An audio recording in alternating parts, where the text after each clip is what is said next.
If you asked most people, what is Indian cinema, they would likely answer, Bollywood. But Bollywood is only one branch of a far larger cinematic tradition.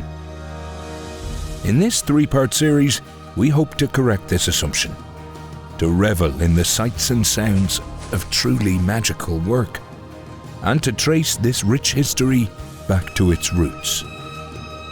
This is the ultimate guide to Indian cinema, Episode 1. India is home to 28 states, each shaped by distinct languages, cultures, and artistic traditions. Unsurprisingly, it is also home to a constellation of film industries. Hindi cinema in Mumbai, Tamil cinema in Chennai, Telugu cinema in Hyderabad, Malayalam cinema in Kochi, Kannada cinema in Bengaluru, Bengali cinema in Kolkata, Marathi cinema in Pune, and many more beyond. Each possesses its own stars, genres, aesthetic traditions, and audience expectations. Yet something runs beneath all of it, a common inheritance to myth, music, and live performance, all of which existed long before any camera rolled. Understanding Indian cinema means understanding what it was built on. But where did all of these industries come from? To answer that, we must go back to the beginning. Dadasaheb Phalke is widely regarded as the father of Indian cinema. In 1913, he released Raja Harishchandra, a silent feature film whose intertitles appeared in Hindi, Marathi, and English. Phalke worked with an all-Indian crew and personally handled nearly every stage of production. Directing, editing, even processing the film stock himself. Early Bombay cinema grew from the traditions of Parsi theatre, a vibrant stage culture shaped by Urdu dialogue, Persian romance epics such as Laila Majnu and Shirin Farhad, and Islamic performance traditions like the ghazal and qawwali. These theatrical roots informed Indian cinema's early love of heightened drama, lyrical dialogue, and musical storytelling. The South Indian industry soon joined this emerging medium. R. Nataraja Mudaliyar's Ki Chakavadam launched Tamil cinema, followed by the Telugu silent film Bhishma Pratigna and the Malayalam film Vigatha Kumaran. From the beginning, each region developed its own storytelling tendencies. Malayalam cinema drew heavily from Kerala's literary tradition of social drama. Tamil and Telugu films frequently adapted mythological stories from the Puranas and the great Indian epics. During the Tamil silent era, from 1916 to 1932, 88 of the 107 films produced were based on mythological or devotional subjects, retelling stories of gods, heroes, and saints, such as Kabir and Ramdas. Even though these films were technically silent, Indian cinema was never truly experienced without words. In theatres across the country, exhibitors often hired live narrators who would read intertitles aloud and explained the action to audiences. This practice reinforced something that would remain central to Indian filmmaking: the power of spoken dialogue and performance. Long before the arrival of synchronized sound, Indian cinema was already concretizing an oral storytelling tradition.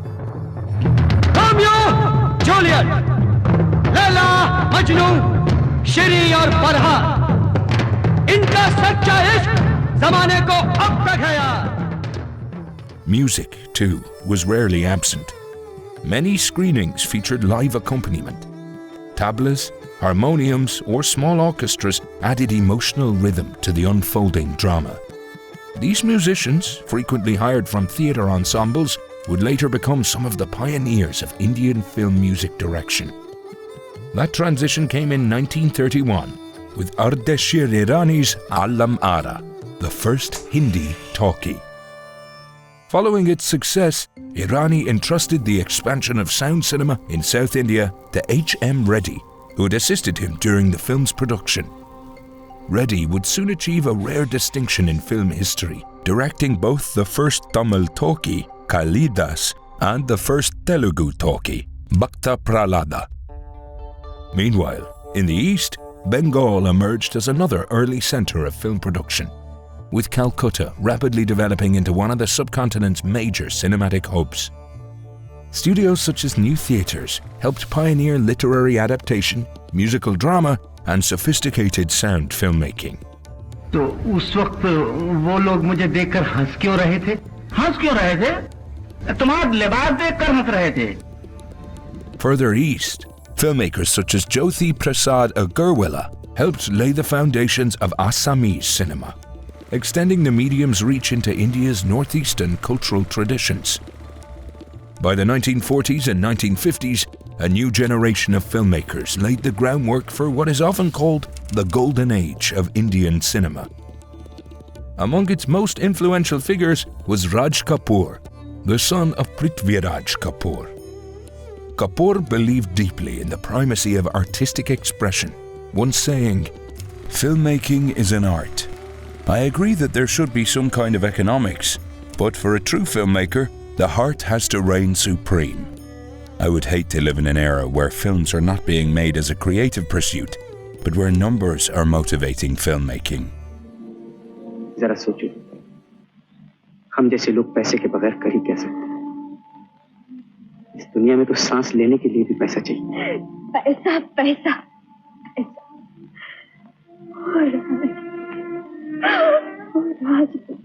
क्या किया? Blending social realism with music and romance, Kapoor's films such as Awara and Shri 420 helped define the emotional and musical language of Hindi cinema. These films also reached audiences across the Soviet Union, the Middle East, and Asia.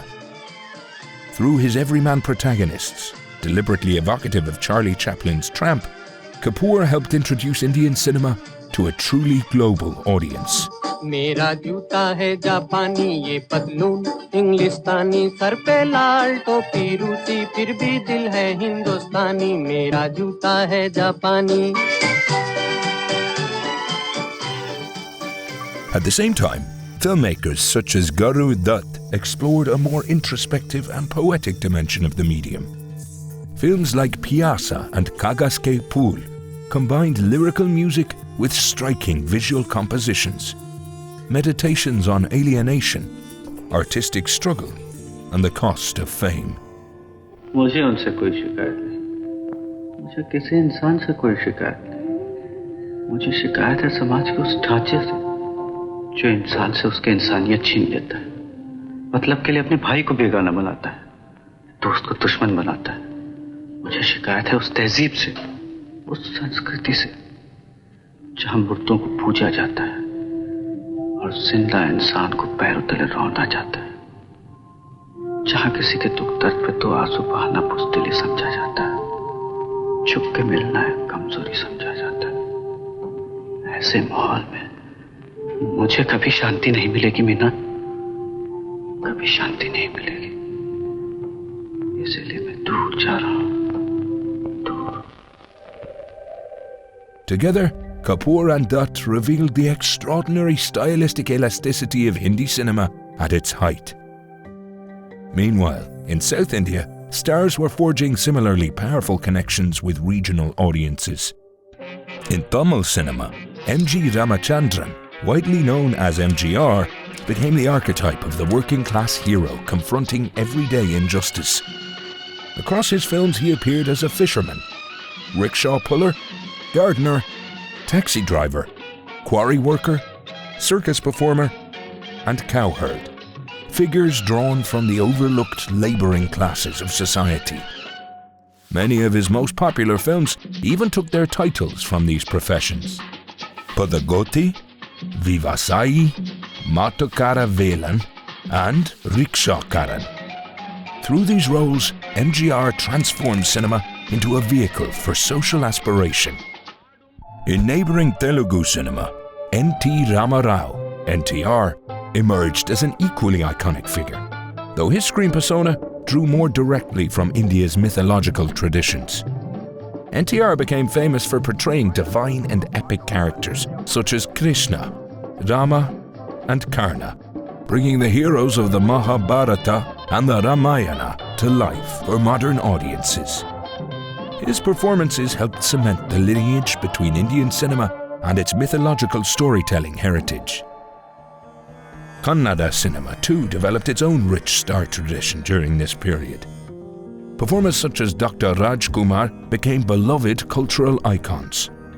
Revered for his versatility and moral gravitas, Rajkumar helped define the heroic and ethical imagination of Kannada popular cinema for generations of audiences. As much as Indian cinema was preserving the past, it was also redefining modern emotional language. Hindi film actors like Dilip Kumar introduced a new psychological realism to dialogue delivery, bringing an internal, almost literary intensity to performance. यूं नहीं, एक लाडले बेटे के बाप बनकर मुझे अपने कलेजे से लगा लीजिए और उन्हीं प्यार भरी नजरों से देखिए जिनसे पहली बार आपने मुझे देखा था. Often referred to as the tragedy king, he demonstrated that silence, restraint, and subtext could be as powerful as speech.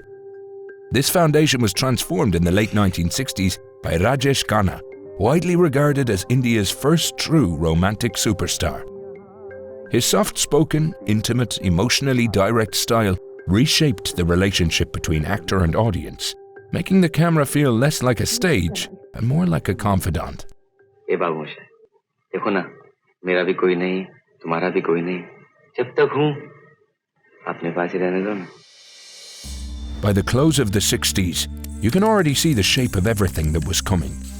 The music, the myth, the melodrama, the poetry, each tested in isolation, in different regions, in different languages, and different traditions. What no one had done yet was to fuse it into a singular popular form. That was about to change. In the next episode, we will cover the modern history of Indian cinema, including the films and filmmakers that continue to make vibrant and powerful work. In the meantime, StudioBinder is here to assist in all your pre-production needs. Scripts, storyboards, schedules, call sheets, and more. That's all for now. Join us next time as we continue our journey through the cinematic subcontinent.